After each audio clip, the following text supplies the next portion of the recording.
Então, pessoal, chegamos ao nosso terceiro e último trabalho de instalações. Dessa vez, o nosso trabalho é sobre a potência nominal e fator de potência. Meu nome é Laís, o meu grupo é composto também pela Brenda e pela Laura. Antes de começar a falar do exercício propriamente dito, vamos começar relembrando algumas coisinhas. Então, temos que a potência nominal refere-se à potência máxima de um dispositivo ou sistema e sua unidade de medidas é o watts. Vale lembrar também que a potência aparente total é representada pela soma vetorial das potências ativas e reativa e que sua medida é em volt por ampere. E a medida de volt por ampere reativo é utilizada especificamente para a potência reativa para indicar que ela não realiza trabalho. Olá, eu sou a Brenda e agora eu vou falar um pouquinho sobre o fator de potência. O fator de potência, então, é uma medida da eficiência da utilização da energia elétrica e é calculado com relação entre a potência ativa e a potência aparente. O fator de potência de 1,0 ele indica uma utilização eficiente da energia, com toda a potência convertida em trabalho útil. Muitas instalações elétricas possuem um fator de potência menor que 1, indicando assim, então, um consumo de energia reativa e uma eficiência menor. Então, um fator de potência baixo ele pode causar diversos problemas, como o aumento da corrente, perda de energia e até uma sobrecarga no sistema. Para corrigir o fator de potência, pode ser utilizados dispositivos como capacitadores ou práticas eficientes de gerenciamento de energia. E é importante dimensionar corretamente a instalação elétrica e monitorar e corrigir esse fator de potência. Então, existe até um decreto, número 479, do dia 20/3 de 1992, então ele é relativamente antigo. Uma das diretrizes desse decreto fala sobre o valor mínimo, então, do fator de potência.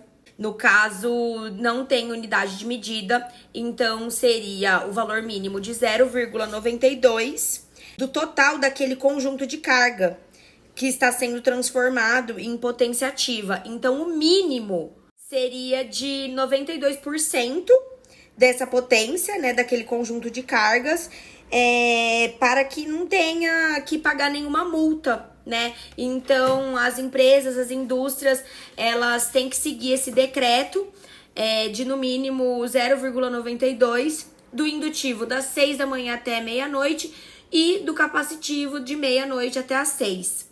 Nós trouxemos o seguinte exercício.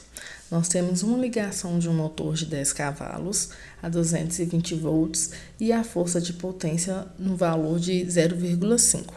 Qual será a potência necessária para a ligação do transformador na rede elétrica?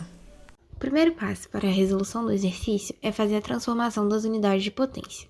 No exercício, é dado a unidade de 10 cavalos. A fim de facilitar a resolução das contas, vamos fazer a transformação para a unidade de quilowatts. Para transformar cavalos em quilowatts, basta multiplicar o valor dado em cavalos por 0,735. Portanto, 10 cavalos equivalem a 7,3 quilowatts aproximadamente.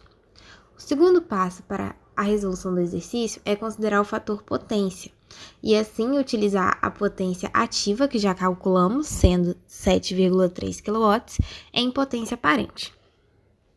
A fórmula de potência aparente é a potência ativa dividido pelo fator potência, portanto, 7,3 kW dividido por 0,5.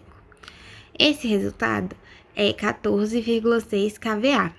Essa é a potência aparente, ou seja, para uma potência ativa ou potência nominal de 7,3 kW, são necessários 14,6 kVA de potência aparente. Por fim, o último passo do exercício é calcular a corrente elétrica, no qual a corrente elétrica equivale à potência aparente, 14,6 kVA, dividido pela tensão, que é 220 volts. E o resultado dá 66 amperes. Portanto, a corrente em uma potência ativa de 7,3 kW e potência aparente de 14,6 kVA e fator potência 0,5, a corrente seria 66 amperes.